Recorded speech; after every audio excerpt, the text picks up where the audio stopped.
Hi, hello, welcome to Man with a Mentor. I am your host, the man, Matthew Barnard, and you may be wondering what a show called Man with a Mentor may be about, and basically, it's about people who just want to pursue something and they know what it is and they go for it and they train and work really hard until they get there.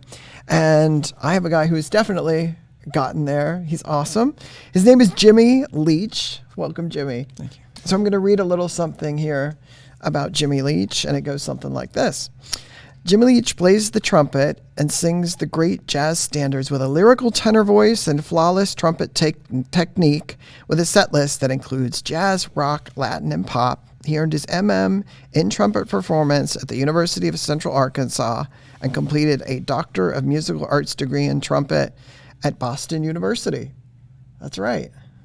Welcome, Jimmy. Thank you. And you're going to play something for us I am. now. Yeah. So let's hear it. All right.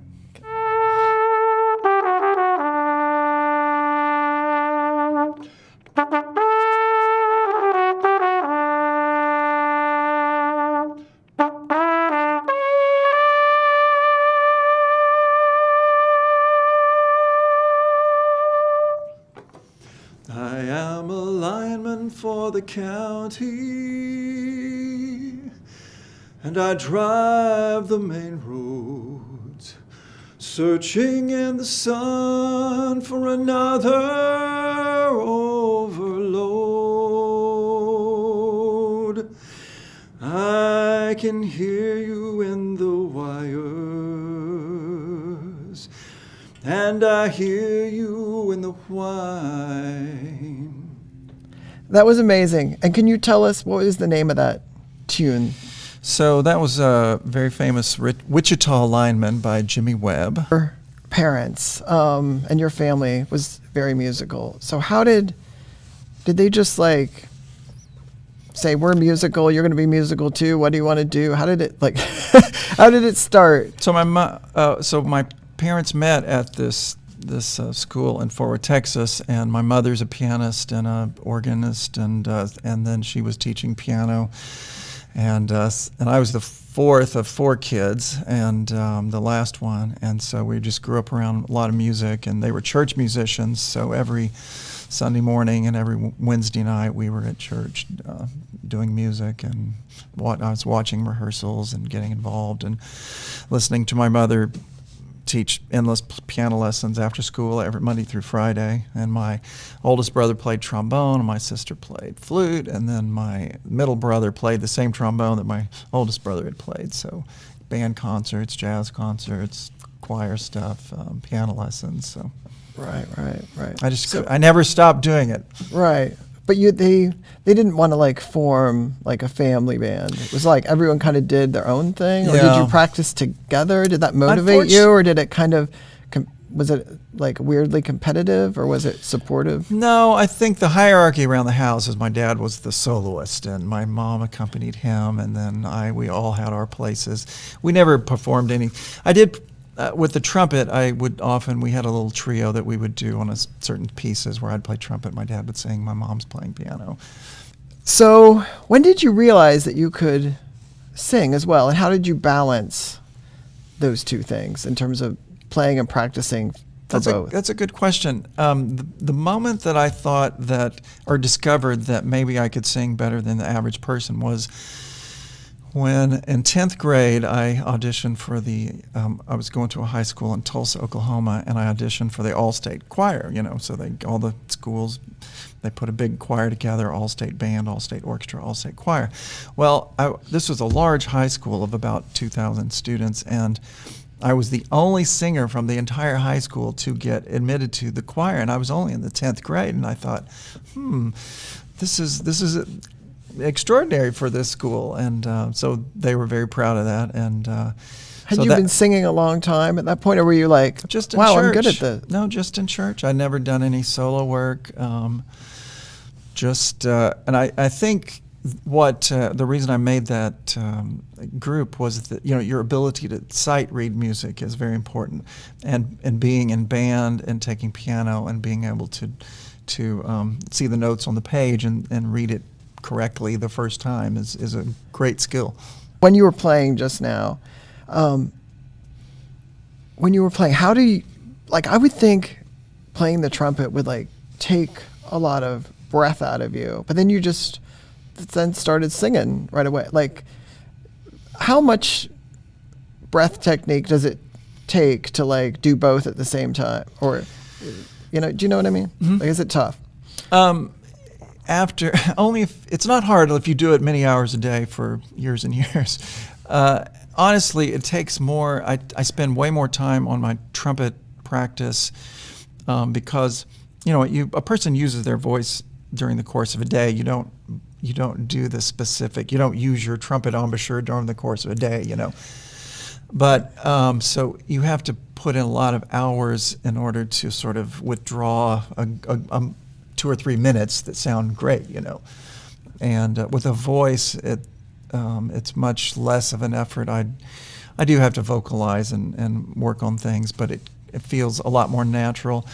And this fact I discovered when I was doing my dissertation at Boston University. My topic was Louis Armstrong, and he's a great trumpet player, great singer, great entertainer. He invented scat singing for jazz. I was reading along, and if you're not a singer, it might not jump out at you, but as a singer and a trumpet player, he said the singing was more into his blood, and I knew exactly what he was saying. I think what he was saying that this is just really even though I'm one of the greatest trumpet players in the world, the singing that's where I really can just express what's in my heart and what's in my imagination without going through the intermediary step of a piece of brass, So. Right. Did you start with the trumpet? Because you said I think I read earlier that you started with the piano, but then obviously when you go into band, you can't be pushing a piano across the field. Is that why do you think most people start, if they're going to be musical, with the piano and then develop a love for something else? Or do you think some people just get gifted a instrument of a flute or a piccolo or oboe, and then they're like, oh, I like this. I think, piano. We had a piano and organ in the house growing up, and I was surrounded by it. And even when students are getting degrees in music education, you have to pass a piano proficiency. So piano is like the gateway to showing that you kind of know what you're doing to get around as an instrumentalist, And then you specialize in either voice or you have your instrument, trumpet, violin, saxophone, whatever. Right. I was wondering, being from like middle America, like where did you start to learn all the techniques of how to sound jazzy or how to sound more with a Spanish Latin rhythm and all that? Like, was that difficult coming from a place like that, or did it like enable you to just like absorb other cultures and sounds and figure them out? How did you figure them out? So in junior high school, there's in most music education programs, you got the band and you got the choir, and the band kids have the option of having a jazz band. So in the cold winter days in Tulsa, Oklahoma, I would go in early, and if you're a band kid, you kind of hang out in the band room before school starts, right? Well, one day a week, the older kids, 8th and 9th graders, were in the jazz band, and they were playing. I was like, wow, this is great. And one of the trumpet players that he was counting on, the band director was counting on, wasn't there. He said, so Jimmy, get your cornet and you can probably sit in and read this stuff. And so that was my first, I do remember vividly, the first time that I was sitting in a jazz band playing a chart in front of me. And then in 8th grade, I did the same thing. I was in the concert band and the jazz band. But there wasn't enough electives to also be in choir. And then 9th grade, the same thing. And then I go to high school, and you're in band. You're in marching band, concert band, jazz band. In high school, it was easier to also be in choir. And then during high school, I'm taking private lessons on piano, on organ, on voice, on trumpet. My poor parents who were having to pay for all these lessons, God bless them. But they got it because they were musicians, and they were happy to pour that money into my abilities or my interest. I'm going to talk about recording. Is it difficult recording? Like, do you record on your own? Do you compose your own music? Do you do standards? Do you compose things with other people, with them as hired musicians, or are they like your band, or how does it? I do. How does it work? So around town, I've been leading the Jimmy Leach quartet or jazz tet, depending on what the situation is. And so, as the band leader, I'm out there singing, and I'm the personality, the face of the front man of the group. And then I have some wonderful musicians who play with me, either on guitar, guitar, piano, drums, bass. And so that's because basically, if someone calls and says, "Hey, we want your band," and my first question is, "Well, what's your budget?" Because if they say, "Oh, it's only $200," it's like, "Well, you get me all by myself on the piano or the guitar." But Right. in order to have a larger group, if it's a wedding, a $2,000 wedding, then I can have my full group and play for 4 hours, that sort of thing. Right. But talking about recording, so I did an album. And everyone can find it if you Google search Jimmy Leach sings Chet Baker. It will pop up on YouTube or Spotify or Apple Music or whatever, Pandora. Right. And 2 years ago, we went over to my guys in my band, my pianist, and my guitar player, my drummer and bass player. We went over to Yellow Springs, a studio. And I think we were the last. He'd been trying to sell the studio and close it down. I think we were the last project that came through the door. And Chet Baker is a wonderful singer, trumpet player. And so I love to find, like Louis Armstrong, singer, trumpet player, Chet Baker, singer, trumpet player. Being from a certain location, like, influences how you sound, like, in terms, like, I know there's some people who are like, "Oh, you're from Chicago, or you're from New Orleans, or you're from New York City, or Miami, or Nashville, or Kansas City," or because those places have a certain, like, style. How does that come about? If you go to other communities, like, do you adjust, or are you just being yourself? Or I think most musicians, whether you grow up here in Dayton or in Oklahoma or Chicago or LA or New York, you make a choice about the music that you want to play and perform and record. And you might pay homage to your roots, like Wynton Marsalis does a lot of stuff that is New Orleans based. And if you grew up in Chicago, you might, I don't know, go into blues.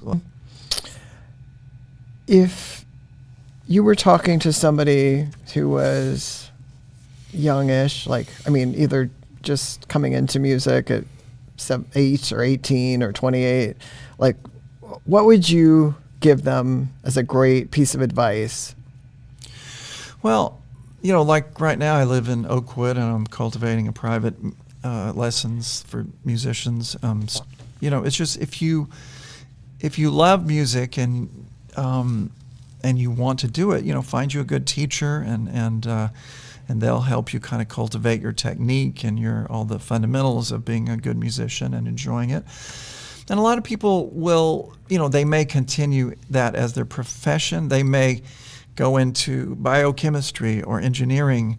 I know that there are a lot of, undergraduate students at UD who are engineering majors, but they love to play in the ensembles because it just feeds their soul and the right side of their brain. It's a fun class, because engineering classes can be very challenging. And, cultivate, this love of music and find the music that you want to play and the people you want to do it with.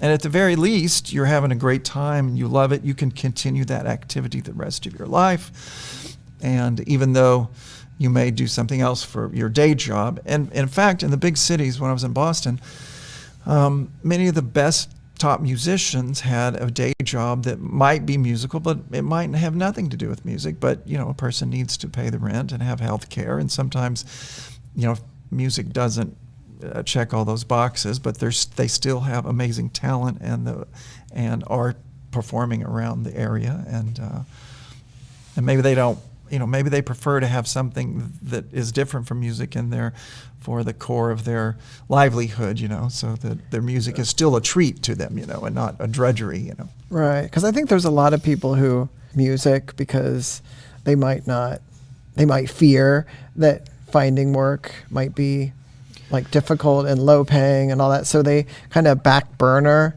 it and then maybe do it on the side a bit, even though they might have been geniuses and famous and all that if they kept with it in a higher capacity. I've known doctors and lawyers who give those things up because they love music so much, and they thought that this would be a suitable day job and they would enjoy it, but they hated it, and so they remembered, hey, I love music, All right.